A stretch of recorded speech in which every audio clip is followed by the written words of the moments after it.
Started tonight, we'd like to welcome a new member representing Summit County Council, District 5, Brandon Ford.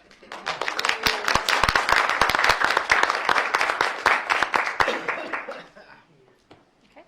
With that, we'll go ahead and open the Personnel Committee at 4:30 p.m. The first thing that we have on the agenda, the first item we have on the agenda tonight is 2024-040, resolution approving the salary adjustment for classified non-bargaining employees Dwayne Hawk and Timothy Boley for the engineer declaring an emergency. Thank you. Heidi Swindell, Summit County Engineers Office. These two employees are getting additional duties assigned to them. Dwayne has been with the county for about 30 years, and we are asking him to implement a new software. And he's going to have to devote a lot of his time to implementing and learning this new software, and he is gung-ho. He's doing a great job, so we want to reward him for that effort. And then Mr. Boley is our highway engineer, as well as on-roadway drainage, and he handles our subdivision reviews. There's a bit of a hole where building standards, only inspects about to a foot away from the house, and all the land around that private property isn't really getting inspected by anyone. So we're going to do the review, make sure the grading is correct, make sure they're not going to flood their neighbor. They are going to issue a permit for that, so that's where the revenue is coming in. But he's going to have all those additional reviews, so that's what his increase is for. Happy to answer any questions. Great. Thank you, Heidi. Any questions from members of the committee? Members of council? Can I have a motion? I have a motion from Councilman Schmidt. All in favor of on 2024-040, all in favor signify by saying aye. Aye. Any opposed? Item passes. Thank you. Thank you. The next item on the agenda this evening is 2024-041, a resolution approving the salary adjustments for classified non-bargaining employees Lisa Morba and James Schlegel based upon job performance, increased responsibilities in their job duties, and pay equity for the sheriff declaring an emergency. Good evening, everyone. Bill Holland from the Sheriff's Office. We're asking that these two employees be brought up to the midpoint within their range for their job positions. Lisa, they've both been with the Sheriff's Office for a very long time. Lisa's in a newer position where she's kind of our liaison with the new dispatch center. She handles, all of our leads compliance, our audits, our paging system, making sure that it's updated and the new employees are in there, our record management system, and she sits on several boards, the Mass Casualty Board, the Community Systems Administration Committee. Jim Schlegel has also been with the county a long time. He does our tows, so, we have between 1,500 to 1,800 tows a year for crashes, driving under suspension, DUIs, abandoned vehicles. So he sends letters, the certified letters, the 10-day pickup letters. He writes the affidavits if he needs to. I think he did 400 last year. So he handles all the tows for all 6 tow companies that we use. But they both do a very good job. Thank you. Do we have any questions from council, from the committee? Any questions from council? Can I have a motion? Okay, I have a motion from Mr. Donofrio on 2024-041. All those in favor signify by saying aye. Aye. Any opposed? Item passes. Any other business before personnel? Seeing no other business, the Personnel Committee will be adjourned at 4:34. Public Works Committee will come to order. We have 2 resolutions to consider this evening, the first of which is 2024-042, a resolution confirming the award by the Board of Control of change order number 2 to a professional service contract with Jones and Henry Engineers Limited for engineering design services for project Q960 Pump Station 30. Replacement located in the city of Greene in Council District 8 in an amount not to exceed $55,000 for a cumulative increase of 33.21%, for a total amount not to exceed $461,250 for the Executive's Department of Sanitary Sewer Services and declaring an emergency. Thank you, Chair. Michael Vinay, Executive Shapiro's Department of Sanitary Sewer Services. This project is slated for our capital improvement plan this year. We are getting close to 100% design. During our final review of the design, we wanted to add some security measures to this particular pump station. It sits in a pretty remote area in Green, and we've had some break-ins there, so we have worked with the engineering firm to sort of beef up the security at the pump building itself. In addition, the consulting firm will also be adding bidding assistance as we move into construction. Happy to answer any questions. Are there any questions from members of the committee? Members of council? The public? I'll entertain a motion. So moved, Mr. Wilhite moved on 2024-042. All in favor say aye. Aye. Opposed? Motion carries. Thank you. Thank you, Mike. 2024-043, a resolution authorizing the executive to execute a grant agreement with the Summit Soil and Water Conservation District in the amount of $219,000 for services to the Surface Water Management District and pursuant to county's MS4 permit for the executive and declaring an emergency. Go ahead. So Heidi and I are going to tag team on tackling this one. Mr. Prunty is out of town on a family vacation, so I assured him we'd take care of this for him. You know, over the last 2 years, I think most council members recall we enacted county council, working with the county executive and county engineer's office, enacted 2 separate ordinances. Chapter 944 of our county codified ordinances, which set parameters on the county's illicit discharge detection and elimination program, and then in 2022 the creation under Chapter 942 of the codified ordinances of the Surface Water Management District.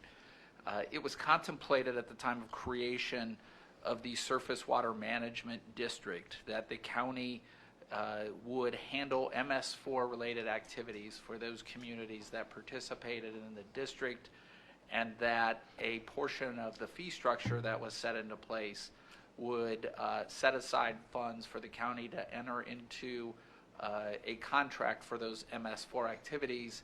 And I don't think we put them in the codifieds, but I think the contemplation all along, and it was Engineer Brubaker who originally proposed it, was that we would contract with Summit Soil and Water to be the entity that works with those communities on the MS4 compliance activities, and also just on generally handling the smaller surface water problems that might arise that aren't maybe necessarily large enough to rise to the level that the county engineer's office would handle them.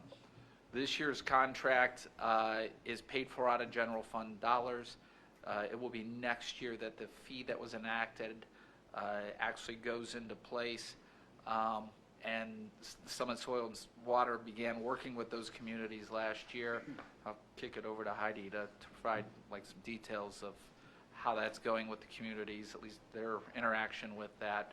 But all of this, I think, was kind of defined as we went along. They will get state grant matching dollars to this $219,000.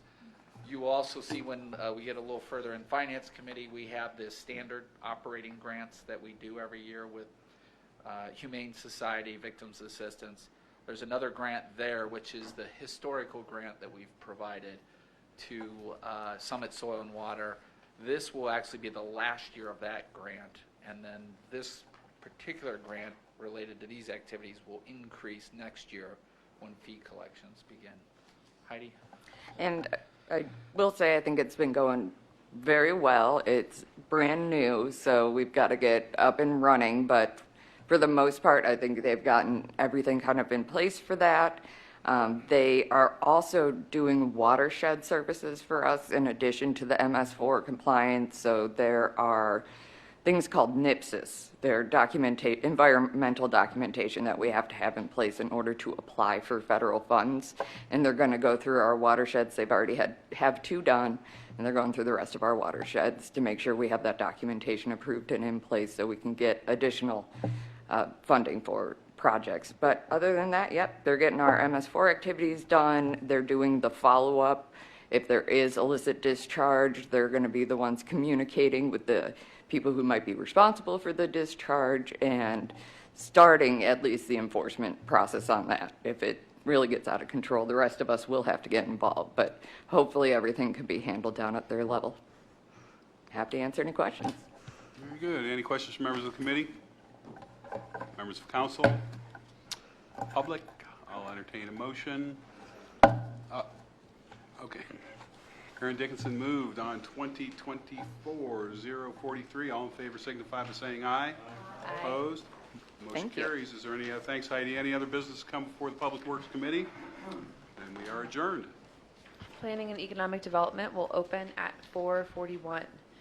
2024-044, a resolution approving the Downtown Akron Special Improvement District's Plan of Services and authorizing the executive to execute a petition to approve the Plan of Services for the Executive's Department of Law and Risk Management Emergency.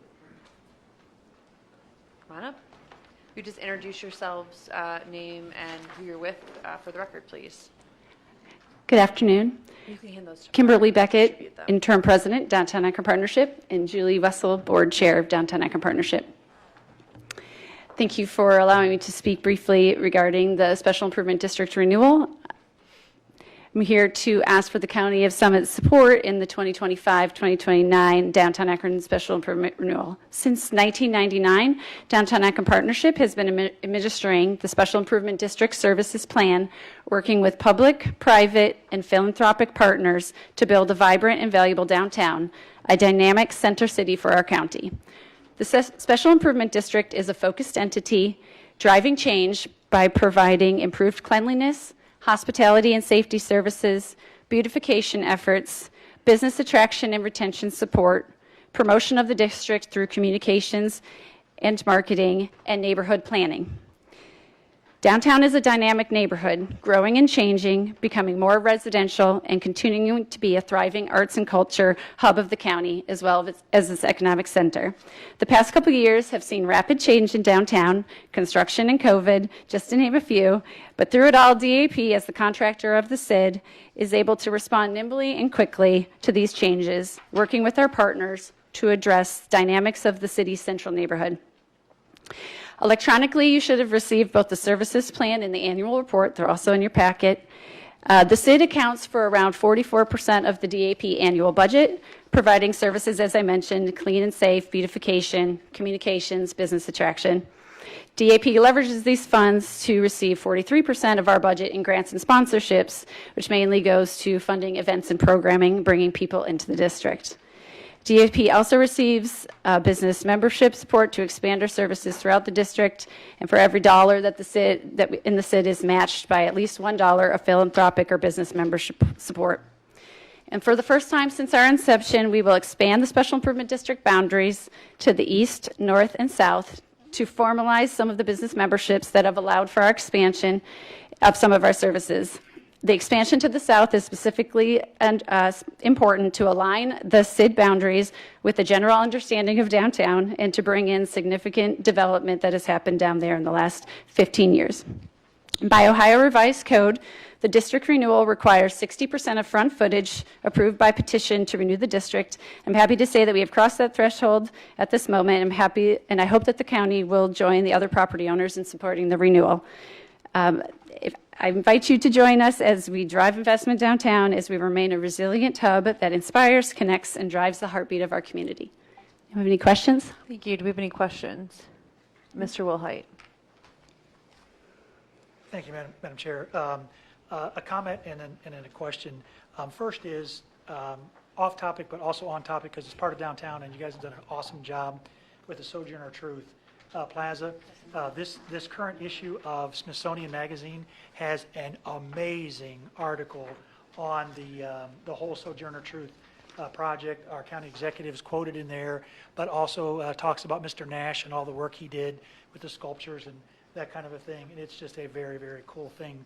We're in that, and that's a national publication, and it certainly highlights us in a very positive way, which is just another cool thing. And I know Downtown Akron Partnership's been very involved in that. Kimberly, we've heard that, and the Deputy Mayor for Economic Development is here, Susie Graham, that there's some talk about creating a CDC downtown as well. How would that partner with Downtown Akron Partnership? What would that look like? Good question. So the CDC was one of the recommendations that came out of the 2018 Downtown Akron Vision and Redevelopment Plan, and it does currently exist, and it has a board of directors. The goal of the Downtown Akron Partnership does the community building work, the business work. The CDC does property sale and acquiring and sale of property. We don't currently do that as a neighborhood entity, and so that would be the main focus of setting property, aligning property development, and finding ways to further that along from that piece. Any other questions?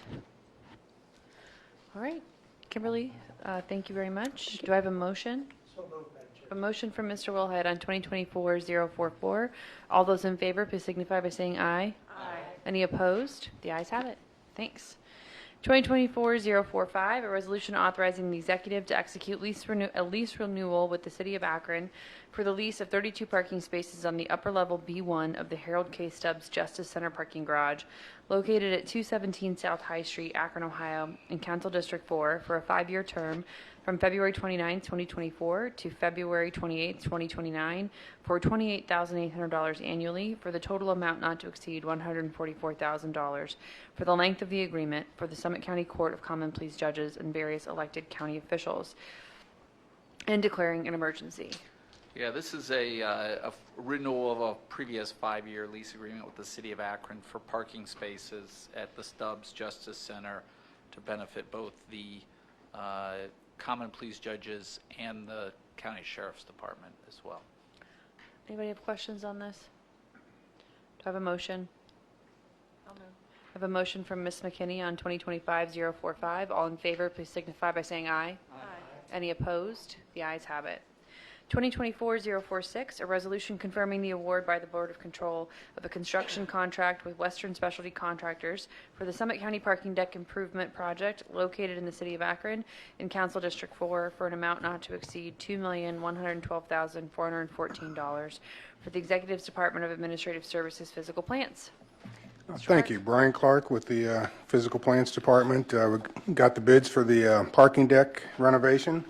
I got 4 good bids, all within a couple $100,000, so we're very happy with that. The low bidder was Western Specialty Contractors. We've never worked with them, but they are a large nationwide parking deck repair company. Checked out their references. They do work all over the country, and we recommend awarding the contract to them. Any questions for Mr. Clark? Go ahead. I talked to Greta about this, but wayfinding will be part of this project? Yes. Yeah, we're going to, signage will be improved on this. Yeah, and probably the biggest thing is we're going to get the deck cleaned up, get good pavement markings there that will direct people with arrows that you can see. Yeah, I know that the judges have expressed some concerns, some of them, that it's hard to figure out how to get to the common police court. Okay. The other courts over there. So Yep. that would be a welcome addition. Okay. Any other questions? Ms. Hyam, you want to move? Thanks. I have a motion from Ms. Hyam on 2024-046. All those in favor, please signify by saying aye. Aye. Any opposed? The ayes have it. Thank you, Thank you. Brian. And Planning and Economic Development will close at 4:49. I will open the Rules Committee at 4:49. We have one item, 2024-047, an ordinance amending Chart 13 of the Building Code to update the building code for the County of Summit for the Executive Department of Sanitary Resources, Division of Building Standards, and declaring an emergency. And Chris Randalls, our chief building official, is here tonight to review these proposed changes. Good evening, Chris Randalls, Building Standards. Just to go over some of the big changes, most of the changes are not substantial. They're a general cleanup of the code language. A lot of the changes are to remove conflicts with the state building code. State building code takes precedence over our code, so we want to remove those conflicts. But some of the large changes, the first change is we're going to rename qualified owner to just owner. If a homeowner wants to pull a permit themselves, we're going to require them to fill out a homeowner affidavit saying that they're doing the work themselves. We currently do that as it is. But the biggest change there is we've run into an issue with home flippers that will come in, pull a homeowner affidavit, and then they don't move into the house. And then we find out after the fact, after they've sold the structure, that they've done all this electrical or plumbing work that requires state contractors. So we're adding some language to require that if they do not move into the house, then they have to hire qualified state licensed contractors to at least evaluate those systems to make sure it's compliant, in addition to our normal inspections. The next change is, as you heard earlier from Mrs. Swindell, topos, lot topos, the drainage around foundations. Building code only requires 6 feet around a foundation to flow away from the foundation. That's kind of where our responsibility ends with the building code. We were doing lot topo reviews and inspections in the field. Last year, the county engineer took that over, and they're doing a great job with the townships. I reached out to all the cities and the villages that we cover and found out that the majority of them actually already do this and charge a fee in addition to the fee we were charging. So there was only 2 cities that did not do it. After our conversations, they are doing that themselves. They've taken over that responsibility. So we're removing that responsibility from building standards and removing that additional fee. So we're removing a redundant fee that was out there. We're adding a new section for manufactured homes. Currently in the state, when a manufactured home comes in, that's actually inspected at the place of manufacture, and it is licensed by the State Board of Building Standards, the Department of Commerce. And then if there's any repairs that have to be made, there's a loophole. There's no requirement for permitting. So recently the State Board of Building Standards said, hey, local building departments, you can start requiring permits for these items so we can go and inspect. So we're asking that to be included in our codes so that we can ensure that, especially with fuel-fired appliances like hot water heaters and furnaces, that those are properly inspected and installed. And then kind of the last change that we have is contractor registration. We're proposing to modify the way we do contractor registration. Currently, our contractors come in once a year, file for registration, give us their insurance information. Their insurance may expire throughout the year. They have to have bonding. If they come in for a permit and their bonding has expired, it kind of creates an issue and it kind of holds up the job. So we've taken a look at that, and we've realized that in today's day and age with our new software systems that we have, that we don't have to do that separately anymore. We can do that as they come in and pull applications for permits. So what we're requesting to do is to change the way we do contractor registration. So we're eliminating the separate silo that it's in now, and it's going to be on a per permit basis. So they're going to come in, they're still going to give us their information, they're going to give us their copy of their liability insurance, they're going to give us their their federal identification number for tax purposes, and then we're also going to send that to the local jurisdictions so that they have that for their tax departments in the future. And the only thing that we're not going to require, that we're requiring now, is we require a bond from the contractors. And it's become problematic because bonding, usually that's if we're doing a project as a county, and it's to protect any damage to any county property. So we've had instances where we've had people try to get the bonding money from contractors, and the bonding companies refuse to give that money to the homeowners because it's not in their name, it's in the name of Summit County. So we've worked with the legal department, and they've kind of said, yeah, this could be an issue. It kind of puts us in the middle of a private contract. So we're looking just to eliminate the bonding requirement, which would then eliminate our contractor registration board, because that's basically what they do is they review, as we get complaints on contractors, they review those, and their purpose is to decide if they want to release that money or not. So right now, a homeowner, if they have an issue, they have to go to court, get a judgment. Then they have to come to our contractor registration board, get the registration board to agree with them to release the bond money. Then they have to go to the insurance company to get that money released. It's not a very efficient process. It's not, in my time here, I think it's only happened one time where the homeowner actually got the bond money released to them. And I think it also gives the homeowners a false sense of security that they're protected. So we're looking to eliminate that. We did go over this process with some of our partners in the industry, talked with the Home Builders Association, spoke with the Tri-County Building Construction Trades Council, And we also spoke with the Indiana, Kentucky, Ohio Regional Council of Carpenters. And they all seem very positive of these changes, and they can understand why we want to make these changes and keep things moving forward. The last change is I'm also the floodplain administrator for the county in the townships.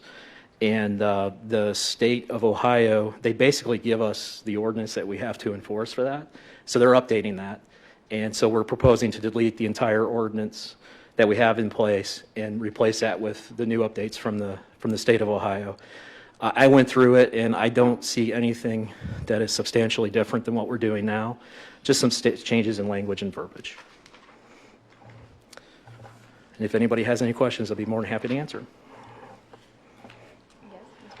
I just wanted to say thank you. I know you met with many of us in this process, and it was very long and very thorough. And thank you for doing all your homework to talk to community partners and other folks that are really, important to keeping our county healthy and safe. It's greatly appreciated. And as someone who bought a flipped home is still currently replacing every piece of home done plumbing, as I discover it, I think this is going to be a great part of consumer protection for our residents. So thank you. Thank you.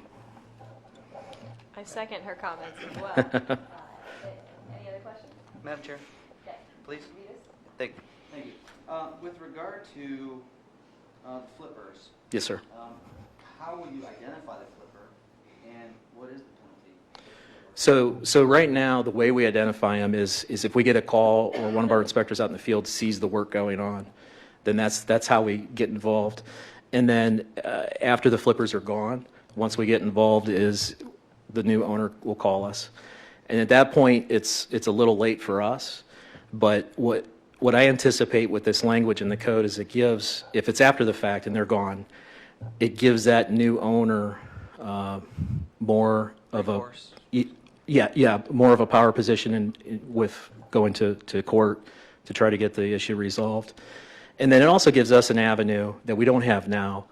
So we don't have an avenue now where once the job is done, we catch them and they've already taken care of it.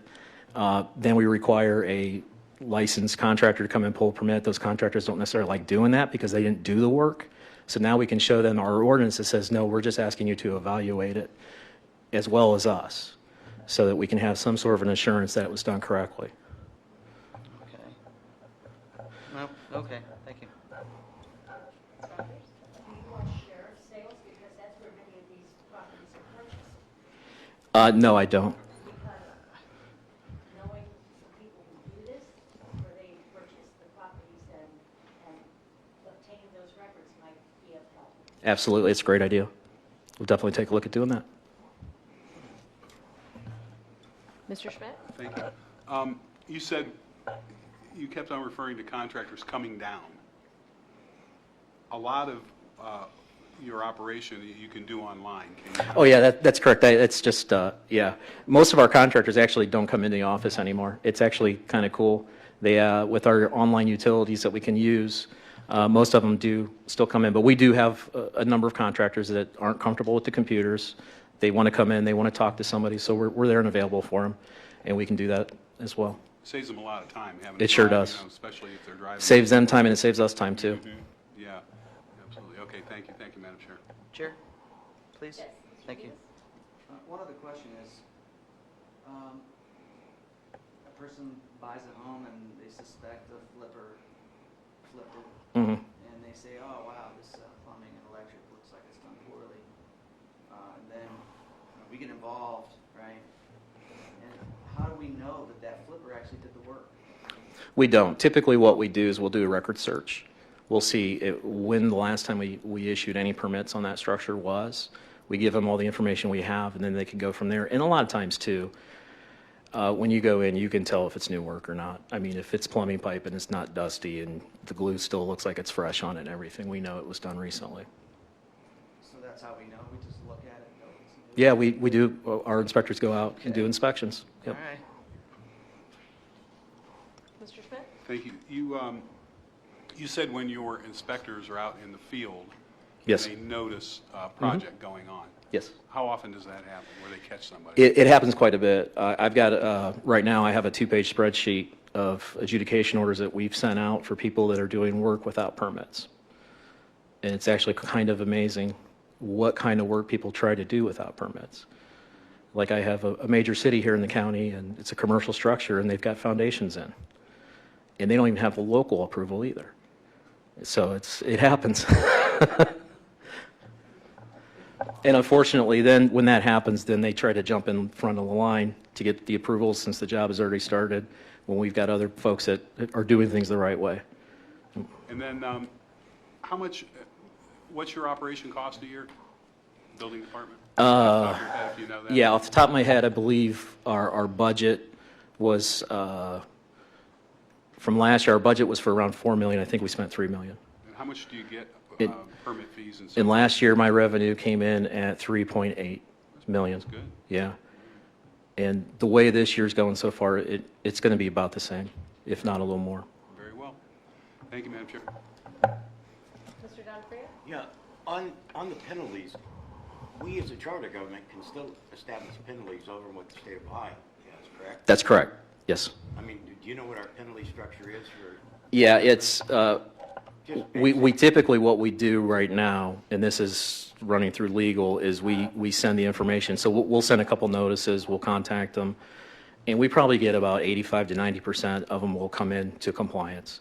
And the ones that don't, then we talk to the local communities, and then we try to have them take it to their local muni court, because a lot of them are different muni courts, and then we go from there. And if it's something very serious, then we talk to legal and let them take the project over. I have to imagine most people that buy a house, they would know that it's a flipped house, correct? You would think so, just from the sales records. So- Most people do home inspections nowadays, too. They have a home inspector come So in. if you flip a house and I buy it, and everything looks wonderful, in 3 months, we find the plumbing's crazy, we call a certified plumber and say, hey, can you fix this? And he'll say, whoever did this really screwed it up. Mhm. So the next step from there is what? Well, then typically the next step is they contract with a contractor, reputable contractor, and they come in and pull permits. So then And they would have to try to find the flipper and sue them? if they wanted to, yes. Most cases they don't, because it costs too much money to get Yeah, attorneys Is involved. there a way for the county to get involved, whether it's through the prosecutor's office? I mean, isn't that fraud? Yeah, it is fraud, in my opinion. We can definitely take a look at it. It's typically that type of thing. I'm a building inspector. I'm not saying that you're Yeah, not doing no, what you're right, supposed to, but right. I'm saying there has to be other avenues. Sure. And especially as a charter, I imagine, we can come up with something to fix Mm-hmm. some of that. There's a lot of flipping, at least in the last 10 years. Yeah. It's amazing what Yeah. happens. And with the home prices now, it's only going up. The prosecutor's office has prosecuted criminal cases of contractors. A lot of times you'll have somebody who's a senior citizen, so that enhances the penalty. I see. So we have prosecuted criminally contractors. And civilly, their remedy probably would be through a lawsuit against who they bought the home from, but it could rise to the level of criminal activity. I think I've even read the OAG got involved in some of those cases too, on the bigger contractors where the down payment's made, the work doesn't get done right or didn't get done at all. Mm-hmm. Well, if you could think of anything and maybe bring it to council, but we can enhance on it, or, there's nothing wrong with a big penalty for someone Sure. that's committing fraud, Yeah, absolutely. without prosecution. Absolutely. I could see what other communities in the state do, too. Yeah, building on that, I was wondering if this process will help sort of identify serial problem flippers. Does it make it easier to identify who those people are and do something about it? Yeah, I wouldn't see why we couldn't have something that within a certain amount of time, that they've been caught, then the penalties escalate. I imagine you just have sort of an awareness too, Yeah, generally. yeah. that You're seeing this stuff come up. Yeah, that would be over and over correct. With the same people, you probably know who Right. they are. Mhm. Yeah. Mr. Willis? Based on what Aaron was saying, if you can recognize those serial bad guys in the flipping, Mhm. they come to you with another house. Can you hold permits until past issues are addressed, or do you have to Yeah. continue if it's, let's say on this one they come in with a legit Mhm. permit, but they've got 12 That are, right. Yeah. In my experience, no, we can't. No, we have to act on an application we receive. It doesn't matter what other properties they may have, and they may be doing things that may or may not be legal at, that we actually do have to. And I believe that comes down from ORC, from what I've been told in the past. But to John's point, being a charter county, is there anything that we could create that would allow for, and I hope we Yeah. can't override ORC, Sure.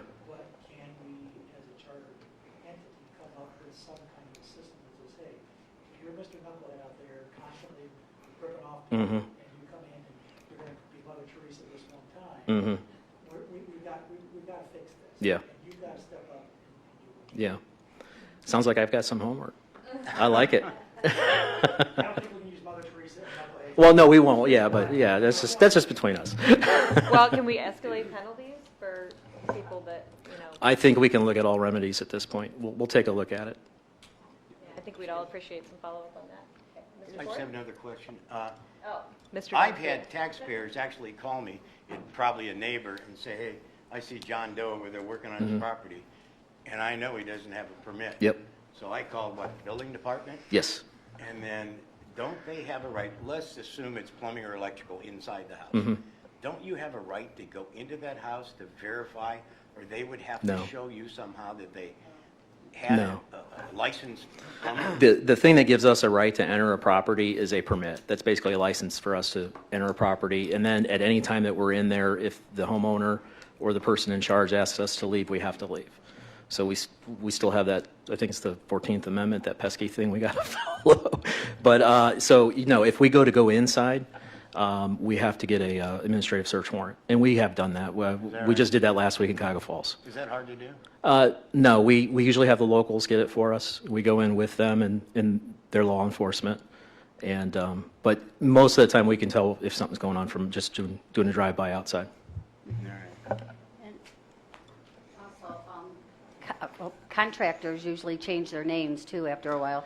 They do. You have that, but a lot of your cities and a lot of the communities, they have people that work in the departments and that represent their city that actually, they pretty much know their city, and they'll go around and they'll check everything out, and they will pull in, and when they see contractors and they could see that there's no permit there, and then that's when the red flag is, and then that's how these guys get involved. It's kind of how it works. But Yeah. a lot of people will change their name, the contractors do. Yeah. And usually the calls we get are from the zoning folks. They're the boots on the ground and they see what's going on. Mr. Ford? Is there anything that could be done during the purchase process if you have repeat bad actors? That's a great question. I don't know. I'll add that to my homework. Ms. Rogers? We have home inspections, you can call, we can go out for home inspections. John, you have to be careful with going into people's homes. A few years ago, Stowe tried to make a law that they could look at something from in your house, and people reacted significantly because then they could come in and fine you for multiple things, so you have to be careful. My question too would be, percentage-wise, well, two questions. Are we seeing a lot of those larger companies coming in buying multiple homes? There was a concern about that.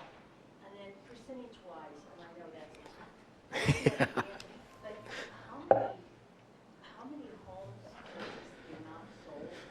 How much of this are we actually seeing? That's a great question. Let me see if I can dig something up, some numbers up. I would have no idea how to, because we issue so many permits every day, and I mean, so many new home starts, just the new housing and everything throughout the county. So there's a lot of that too. But for existing homes, let me see if I can find some statistics on it. I don't mean Yeah. to dig, but I'm just, how significant is it in some county? I guess would be my question. Well, I think it's significant for the people that get hurt by it. And that's my concern. I mean, my role as a building official is to make sure the built environment is safe and sound and meets the minimum standards of the code. And that's what I want to see, and that's what I want to try to accomplish. And when you got people trying to skirt the rules for whatever reason, it causes those issues. So Would you say most or many home flippers are I would say many are.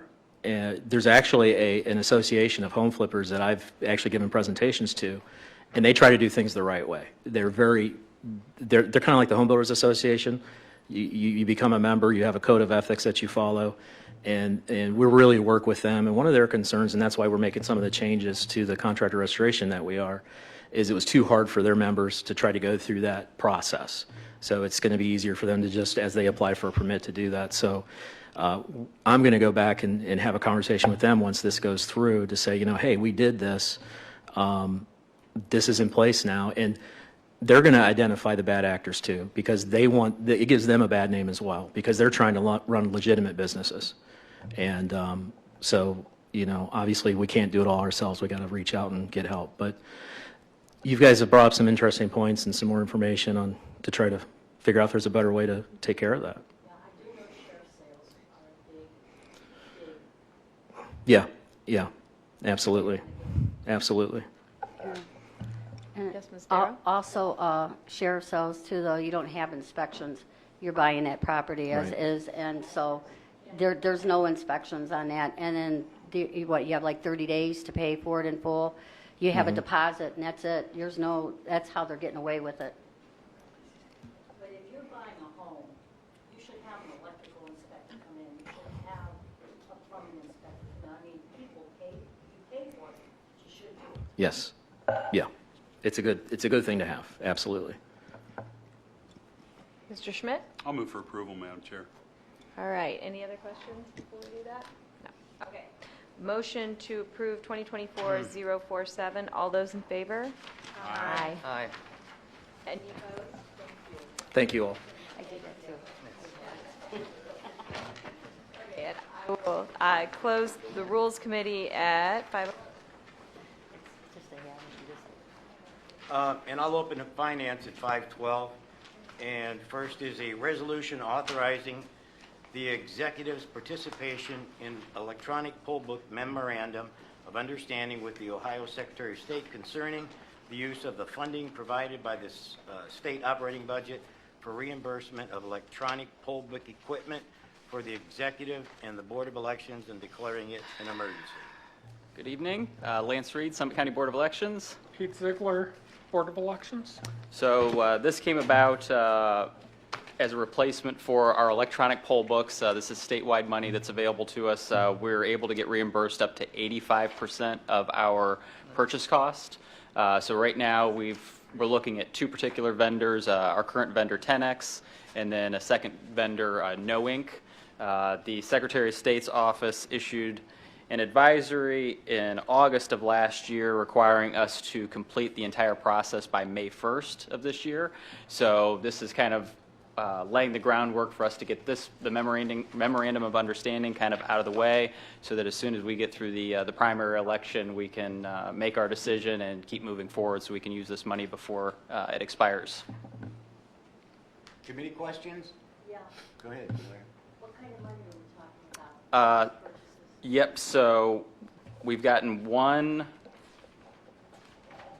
quote so far from our current vendor 10X, which is a purchase price of around $415,000, and that is for about 650 electronic poll books. I think right now we have a little over maybe 750, so this would be downsizing since we reduced the number of precincts. We don't need as much equipment this time around. And that 85% number for that particular amount, the $415,000, 85% of reimbursement would be somewhere around $340,000, $350,000, and our allocation from the state is $345,280. Any other committee questions? What's your timeline for this, and when will you get them, vet them, make sure the Secretary of State signs off on them, et cetera? Sure, yeah, so right now, both vendors are approved by the state, so that makes it a little bit easier. We have No Ink, because they're the vendor we are not currently using. We have them actually coming in the first couple days immediately after we certify the election on April 9th.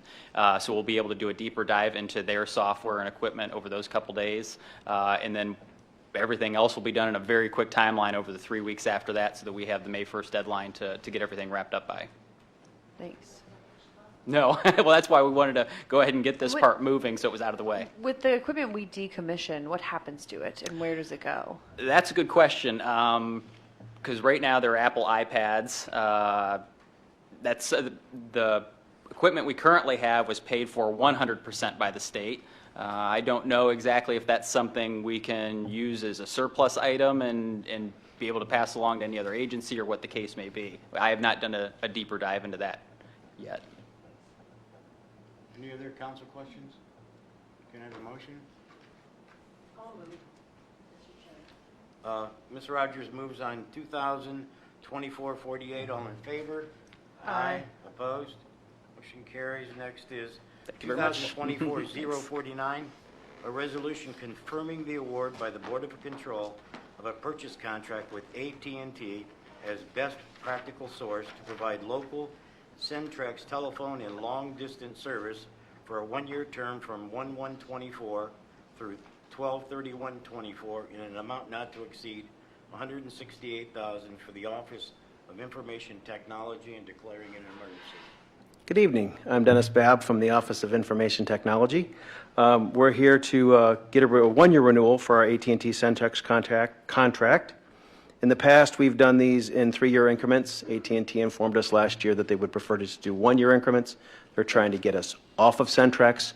We're desperately trying to get off of Centrex, and so we're just here for a 1-year renewal. Thank you.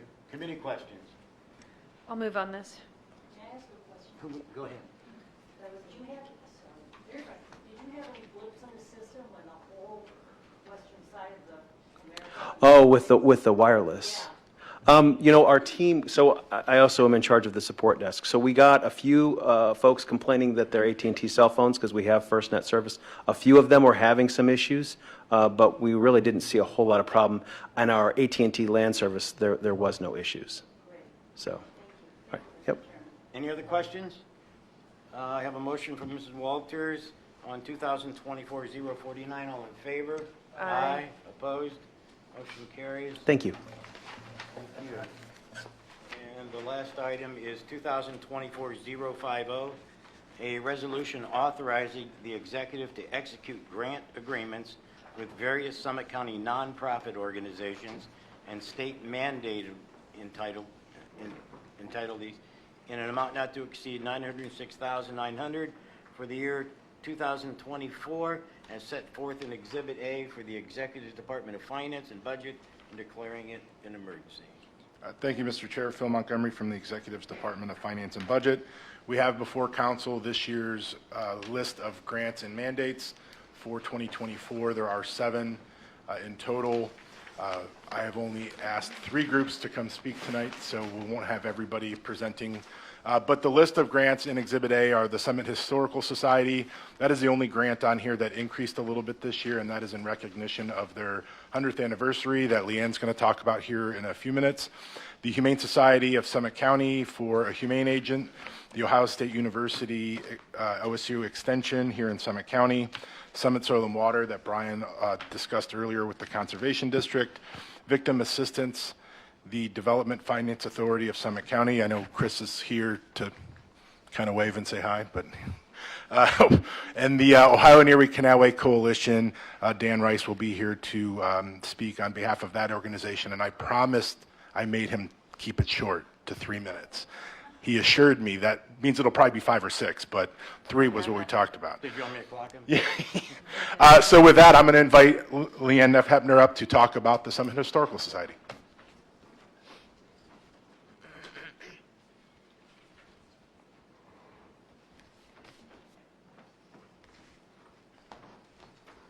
Thank you, Phil. Mr. Chairman, Leanne Neff Hepner, the President and CEO of the Summit County Historical Society, and I am thrilled to be here today to celebrate the Society's centennial.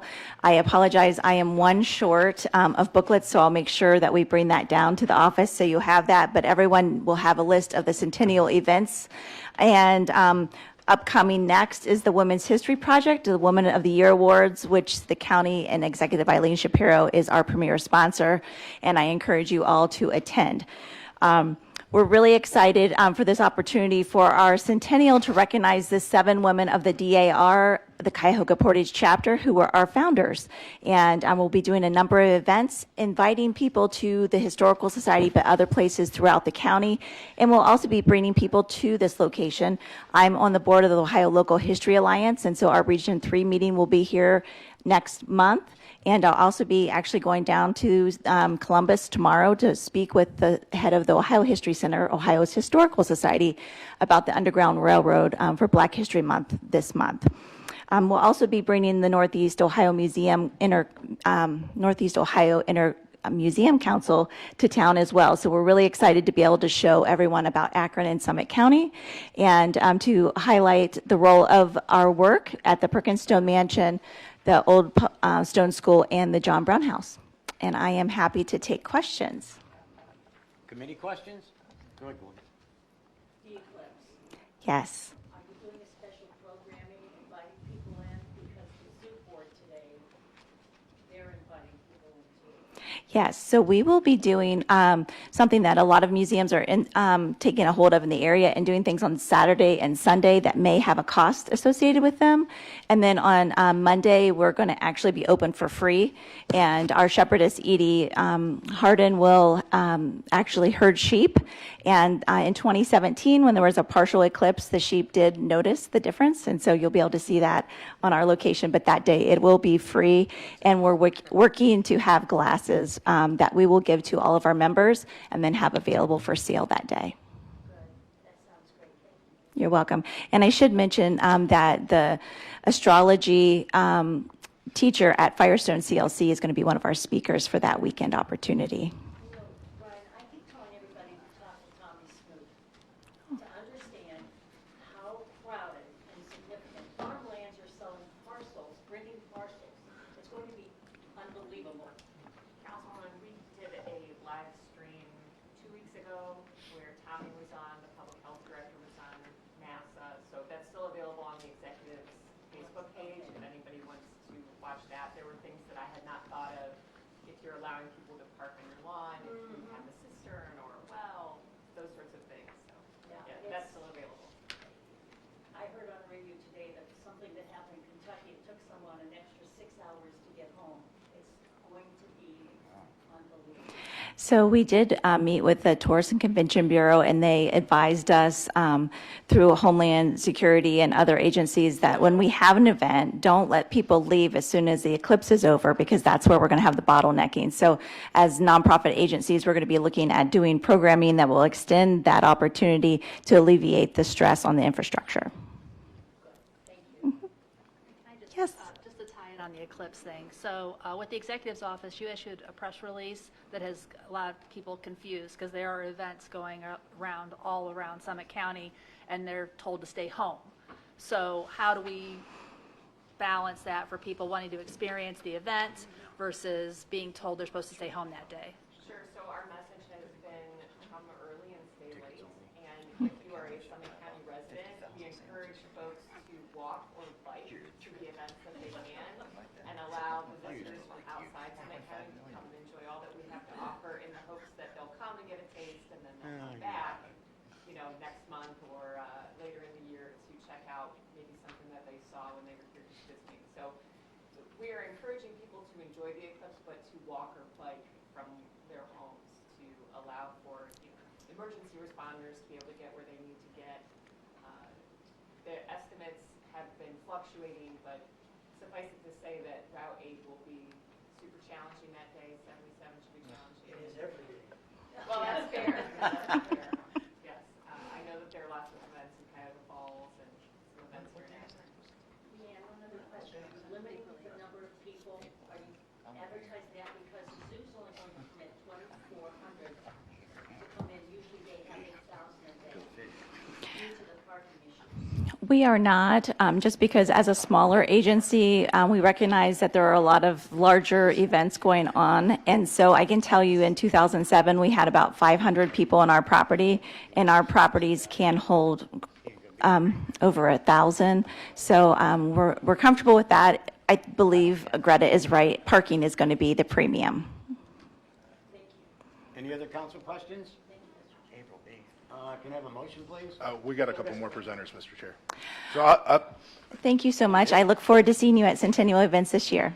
Thank you. up next, we're going to have from the OSU Summit County Extension, Amani Scruggs and Maggie Rivera give a quick update. I didn't flip it over. Chairman's hungry. Yeah. Hello, Council. Thanks for having us this evening. My name is Maggie Rivera. I'm the Agriculture and Natural Resource Educator for OSU Extension in Summit County. And I'm Imani Scruggs. I'm the 4-H educator for OSU Extension. So we're here today. We wanted to deliver our proposed budget for 2024, but also just share with you a few of our accomplishments from the past year.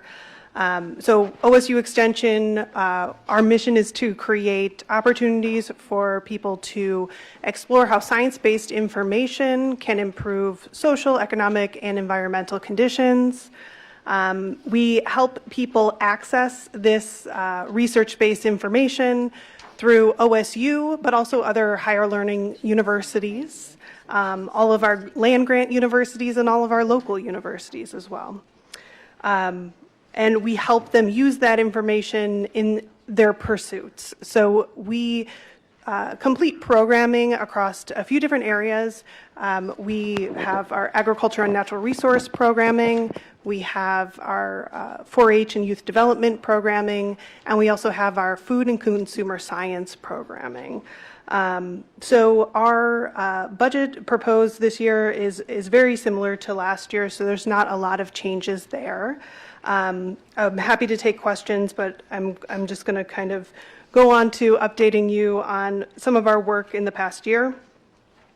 My work is in the agriculture and natural resources, so one thing that I know we have to be brief today, but one thing I just wanted to tell you about is that last year we had trained 25 new master gardeners within our Master Gardener Volunteer Program. So they completed the kind of grueling training to learn a little bit of everything about horticulture. And this year they start actually volunteering. So this year each one of them is contributing at least 50 hours to our community to help people understand how to grow for themselves. So that's growing flowers, growing food, all of the above. So that's something that we are doing in ag, and I'm going to turn it over to Amani here. Thank you. So for our family consumer sciences portion, throughout fiscal year 23, they were able to reach over 5,000 people through teaching in public housing units, temporary housing sites, community recreation centers, schools, and senior homes. During those lessons, the individuals learned to make healthy choices, have many shared experiences and successes, and the students and schools have the opportunity to try new fruits and vegetables that they have never tried before and take new ideas and recipes back to their families. The adults gain knowledge to make healthier alternatives to prolong their lives, to share with their friends and community.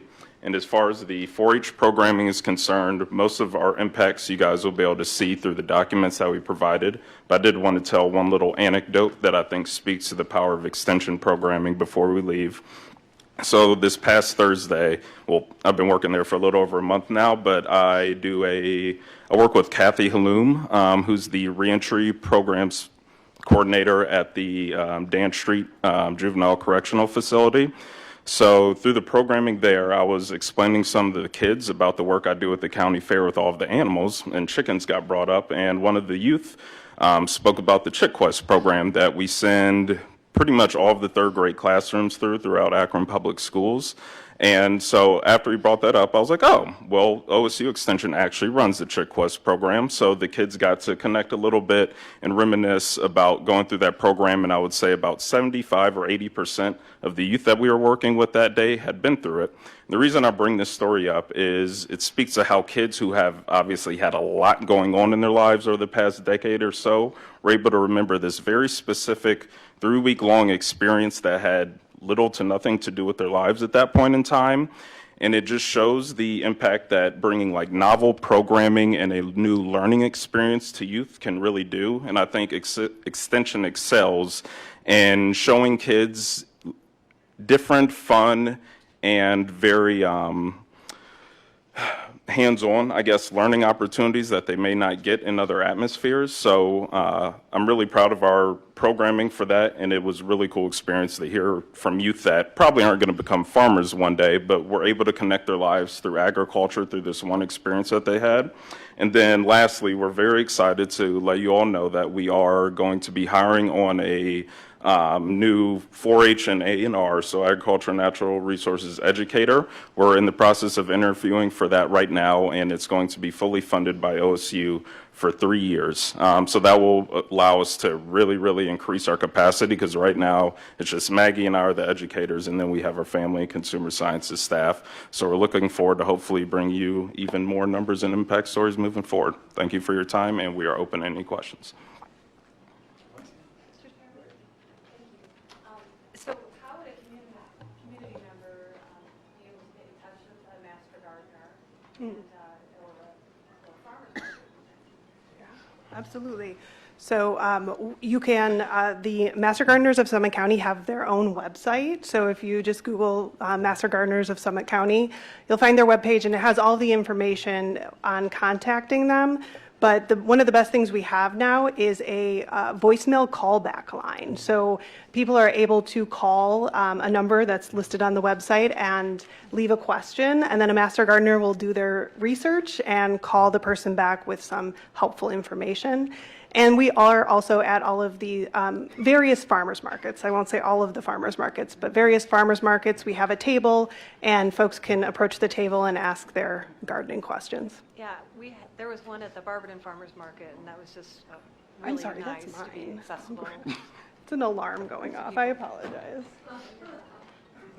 That's embarrassing. It's a nice song.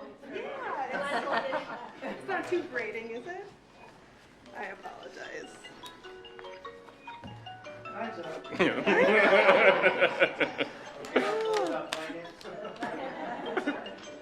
Sorry about that. I apologize. Sorry, back to the farmer's market? Okay, thanks. Any other questions? All right, thank you very much. Thank you. All right, and last but not least, thanks, guys.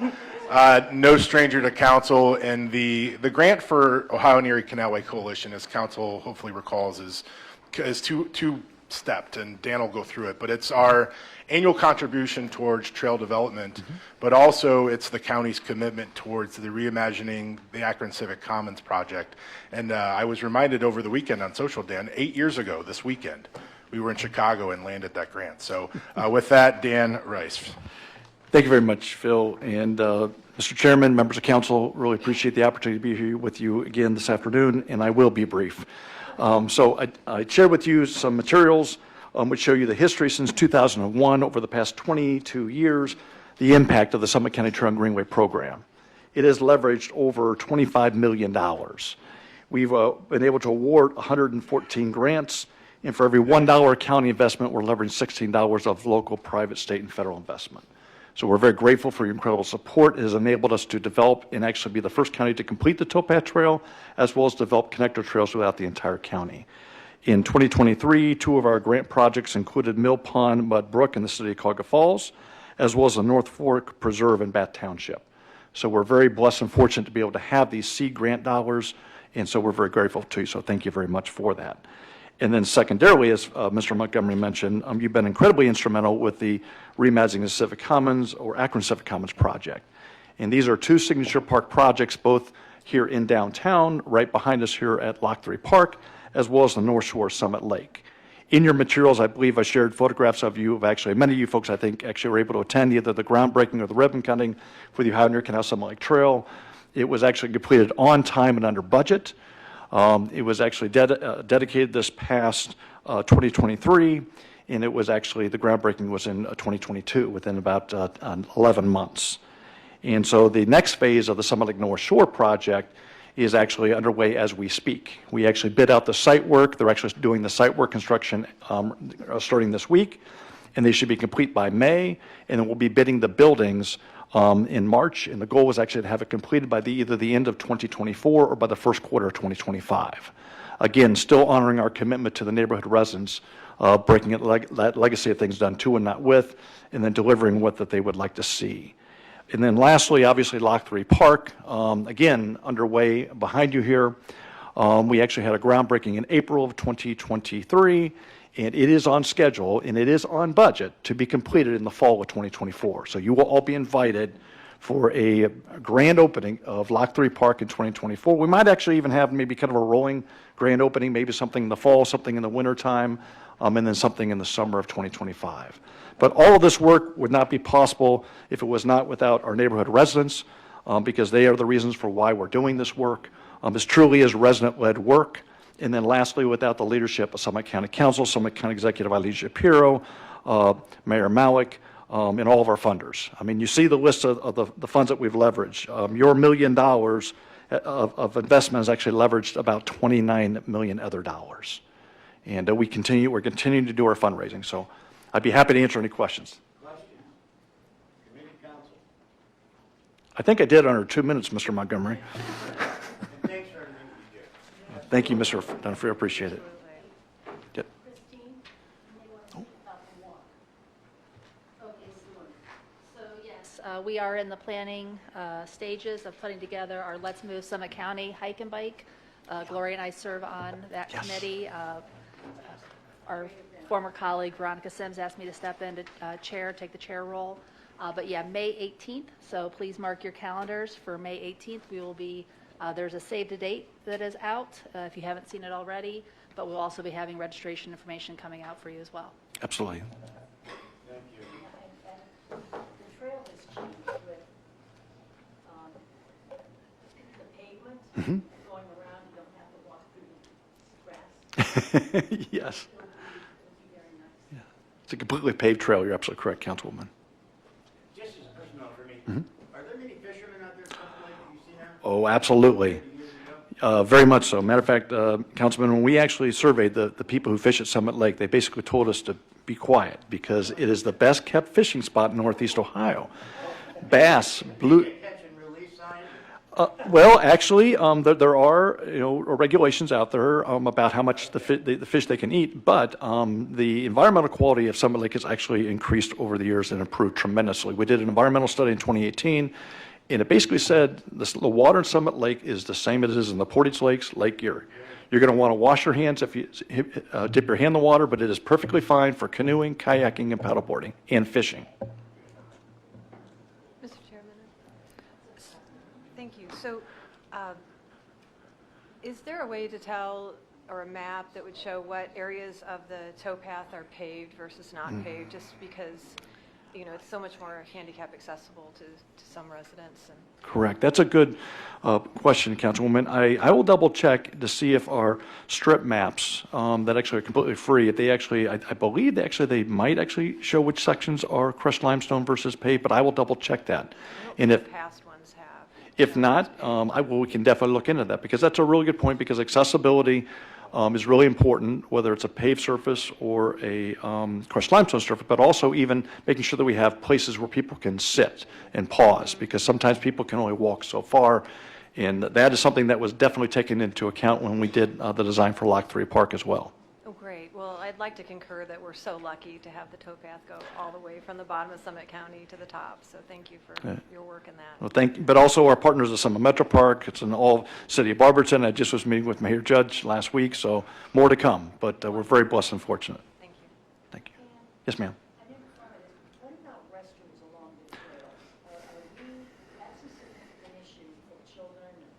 It is. It is. And it's something that we are constantly having conversations about.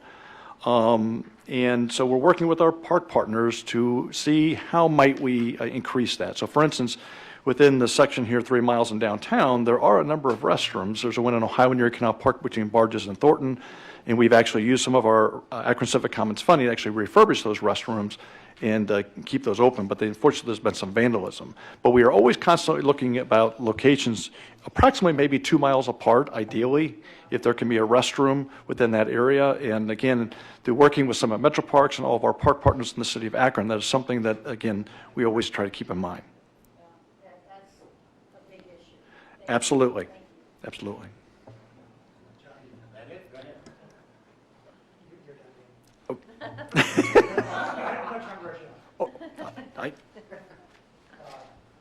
Mr. Chairman, in the audience is Chris Burnham, and we all just learned recently of his pending retirement at the end of the year.